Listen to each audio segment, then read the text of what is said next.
بسم اللہ الرحمن الرحیم۔ السلام علیکم۔ مکتب غامدی کی ایک اور نشست میں خوش آمدید۔ سلسلہ گفتگو 23 اعتراضات کی سیریز میں جاری ہے اور آج اس سلسلے کی ہم قسط نمبر 85 شروع کرنے جا رہے ہیں۔ قانون اتمام حجت کا موضوع زیر بحث ہے۔ اس موضوع کی آج قسط نمبر 14 ہے۔ آغاز کرتے ہیں۔ ہم سے بہت شکریہ آپ کے وقت کا۔ بحث مرحلہ بمرحلہ اس مقام تک پہنچ گئی ہے کہ جہاں پر ہم رسول اللہ صلی اللہ علیہ وسلم کے معاملے میں اس پورے قانون کا اطلاق آپ سے سمجھ رہے تھے۔ آپ صلی اللہ علیہ وسلم کے اولین مخاطبین قریش مکہ، مشرکین عرب، ان کے ساتھ کیا معاملہ ہوا، قرآن مجید نے ان کی کیا سزا بیان کی ہے۔ اس قانون کے تحت اس کو ہم نے جانا، اس کے اطلاقات کو بھی سمجھا، اور پھر یہاں پر ہم پہنچ چکے تھے کہ اہل کتاب کے بارے میں اللہ کی کیا ہدایت تھی۔ اس ہدایت کے سامنے آنے سے پہلے کیا ہوا، وہ کیا سیاسی منظرنامہ تھا، کون کون سے قبائل کہاں آباد تھے، ان کے ساتھ کیا معاملہ ہوا۔ سورہ توبہ کا آپ نے وہ حصہ پڑھ دیا کہ جہاں پر اب اس قانون کے تحت ان کے اس جرم کی پاداش میں کہ انہوں نے رسول کا انکار کیا، ایک سزا بیان کی گئی ہے۔ وہ سزا مشرکین عرب کو جو سزا بیان کی گئی تھی اس سے مختلف ہے۔ یہ جاننے سے پہلے کہ اس سزا کو آپ صلی اللہ علیہ وسلم نے، آپ کے صحابہ نے کیسے نافذ کیا، میں پہلے یہ جاننا چاہتا ہوں کہ ان دو سزاؤں میں فرق کی بنیادی وجہ کیا ہے، اور پھر اس کے بعد بیان فرمائیے گا کہ یہ سزائیں کیسے، کب، کہاں نافذ ہوئیں۔ یہ خلاصہ آپ نے بیان کر دیا۔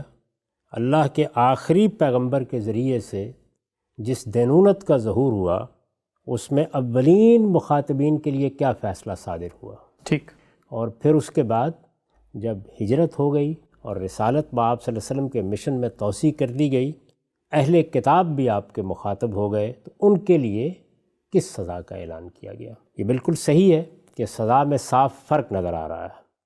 مشرکین عرب کے بارے میں یہ بیان کیا گیا کہ ان کے لیے موت کی سزا ہے، ان کے عام منکرین کے لیے بھی موت کی سزا ہے، لیکن یہاں اہل کتاب کے بارے میں اس کے برخلاف یہ کہا گیا ہے کہ ان کو اب محکوم بن کر رہنا ہے، ان کو جزیہ دے کر اس محکومی کو قبول کر کے زندگی بسر کرنی ہے، جس کو میں نے اس طرح تعبیر کیا تھا کہ اصل سزا ذلت کی سزا ہے۔ یہ ذلت زندگی میں ہے تو گویا ذلت کی زندگی بسر کریں گے، اور اگر مرنے کی سزا ہے تو ذلت کی موت مریں گے۔ ٹھیک، اس سے پہلے کہ میں اس فرق کی وضاحت کروں، دو چیزیں اور بیان کرنی ہیں، اور وہ یہ کہ یہ دینونت برپا ہے، جزا و سزا برپا ہے۔ اس جزا و سزا میں دو اور گروہ بھی ہیں۔ ایک وہ جو منافقین ہیں، اگرچہ وہ ایک چھوٹا سا گروہ ہے، ظاہر کے لحاظ سے وہ ایمان لائے ہوئے ہیں، لیکن ان میں سے بعض وہ ہیں کہ جب تبوک کا غزوہ ہوا تو ان کا نفاق ظاہر ہو گیا۔ ایسا نہیں ہوا کہ انہوں نے اس نفاق کے ظاہر ہو جانے کے بعد اقرار کر لیا کہ ہم لوگ مسلمان نہیں ہیں، لیکن نفاق ظاہر ہو گیا، اور ہر شخص پر یہ واضح ہو گیا کہ یہ دل سے اس چیز کو قبول نہیں کیے ہوئے جس کا بظاہر اظہار کر رہے ہیں۔ ٹھیک، تو یہ سوال پیدا ہوتا ہے کہ دینونت کے اس مرحلے میں کیا اللہ تعالیٰ نے ان کے ظاہر کا لحاظ کرتے ہوئے یہاں کوئی بات نہیں کی، اور اب آخرت ہی میں ان کا مواخذہ ہوگا، یا ان کو بھی کوئی سزا دی گئی؟ اچھا، اور دوسرے یہ کہ وہ صحابہ کرام جن کے ذریعے سے ان سزاؤں کا نفاذ ہو رہا ہے، جو ایمان قبول کیے ہوئے ہیں، جنہوں نے پورے اخلاص کے ساتھ پیغمبر کا ساتھ دیا ہے، ان کے لیے اللہ کا کیا وعدہ تھا اور اس کا ظہور کس طریقے سے ہوا۔ تو یہ دو چیزیں میں آپ کے سامنے رکھ دیتا ہوں تاکہ قانون کا بیان پایہ تکمیل کو پہنچ جائے، ٹھیک، اس کے بعد ہم آگے بڑھ سکیں۔ سب سے پہلے یہ دیکھیے کہ ان لوگوں کے بارے میں کیا کہا جنہوں نے نفاق اختیار کیا، اور نفاق اختیار کر کے نہ صرف یہ کہ اپنے اس نفاق کے ساتھ جیتے رہے، بلکہ ایسے اقدامات بھی کیے، ایسے رویے بھی اختیار کیے کہ وہ نفاق بڑی حد تک ظاہر ہو گیا۔ ٹھیک، میں یہ عرض کر چکا کہ چونکہ مسلمان ہیں، اسلام کا اظہار کر رہے ہیں، اس لیے اس طرح کی کوئی سزا تو انہیں دی نہیں جا سکتی۔ اگر وہ دی جائے گی تو قانون کے خلاف ہوگا، کیونکہ اللہ تعالیٰ یہاں معاملات ظاہری کے لحاظ سے کرتے ہیں، لیکن سزا انہیں بھی دی گئی، اور وہ ذرا سنیے، وہ سورہ توبہ میں بیان ہوئی ہے۔ یہ میں آیت 83 سے پڑھ رہا ہوں۔ ارشاد فرمایا ہے، فَإِن رَجَعَكَ اللَّهُ إِلَىٰ طَائِفَةٍ مِّنْهُمْ فَاسْتَأْذَنُوكَ لِلْخُرُوجِ فَقُل لَّن تَخْرُجُوا مَعِيَّ أَبَدًا وَلَن تُقَاتِلُوا مَعِيَّ عَدُوًّا إِنَّكُمْ رَضِيتُمْ بِالْقُعُودِ أَوَّلَ مَرَّةٍ فَاقْعُدُوا مَعَ الْخَالِفِينَ وَلَا تُصَلِّ عَلَىٰ أَحَدٍ مِّنْهُمْ مَاتَ أَبَدًا وَلَا تَقُمْ عَلَىٰ قَبْرِهِ